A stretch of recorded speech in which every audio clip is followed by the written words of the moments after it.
Iya, saya sering pacaran di sini sama pacar saya dulu, yang sekarang jadi istri saya. Tidak sering makan gimana? Mau makan siang? Ada Pak Purbaya. Ini di sop buntut cut mutia yang terkenal itu. Ramah banget. Pak Menteri Purbaya nih, banyak yang selfie nih.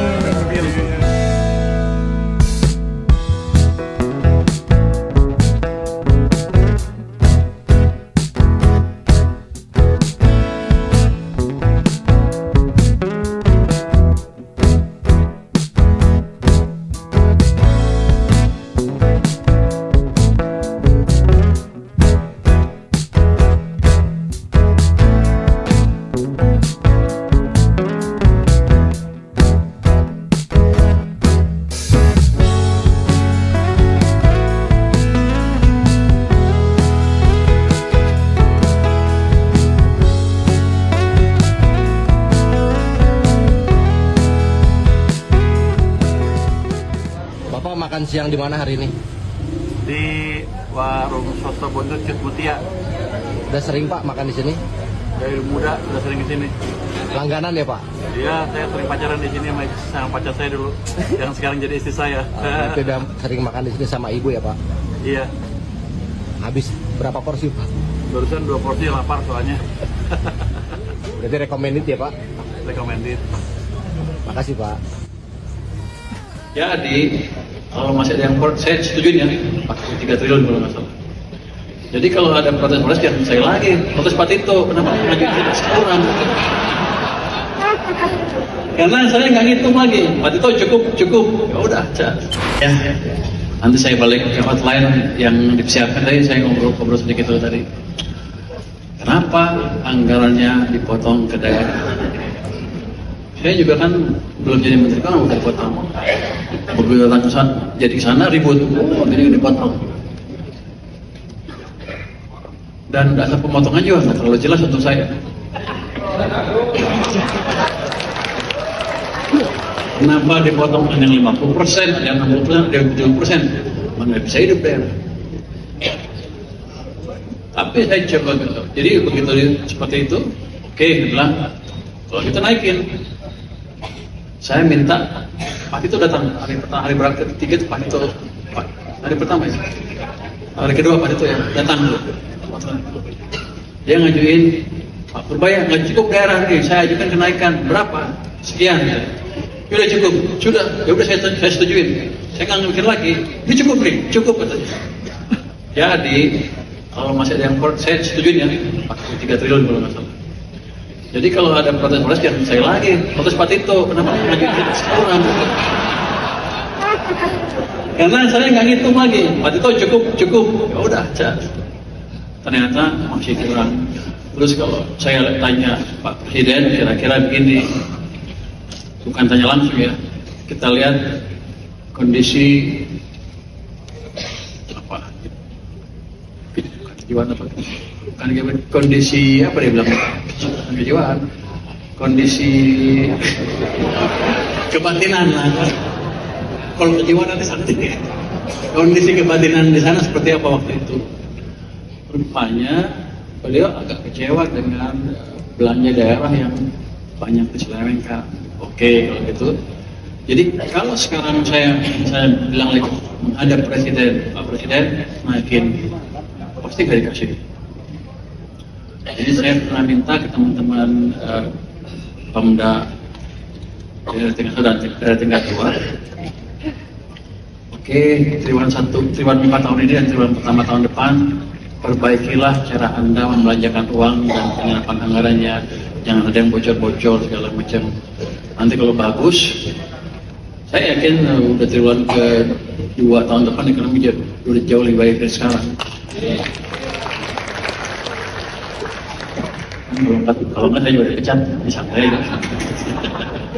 dengan dukungan penuh Pak Ketua, saya yakin bisa balikin. Saya bilang gini, kalau bagus, nanti saya akan menghadap Presiden, minta anggaran Pemda direvisi, dan kita mampu, uang kita cukup harusnya. Pak, di Kemenku kemarin kan juga Pak Rosan minta dukungan fiskal sama pajak ya Pak untuk Danantara. Untuk Danantara. Wah, iya. Yang yang memang sesuai dengan peraturan yang kita kasih. Hari ini membahas tentang peningkatan efisiensi penyaluran subsidi utamanya itu. Jadi kita analisa dan kita lihat-lihat ternyata beberapa kendala dalam hal penyaluran subsidi, dari sisi desainnya juga ada.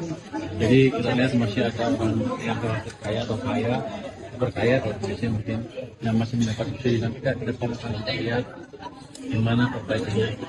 Kita simpulkan sih tadi dalam 2 tahun ke depan kita akan mendesain strategi subsidi sehingga sebelum tepat sasaran, dan yang kaya sekali mungkin desa 8, 9, 10 subsidinya akan kurangnya signifikan.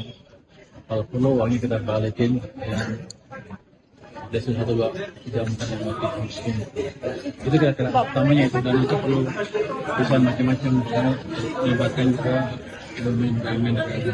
Pak, tadi kenapa tertutup Pak? Ada rahasia sesuatu atau bagaimana Pak? Ada, kalau kenapa saya juga nggak tahu, saya ikut aja.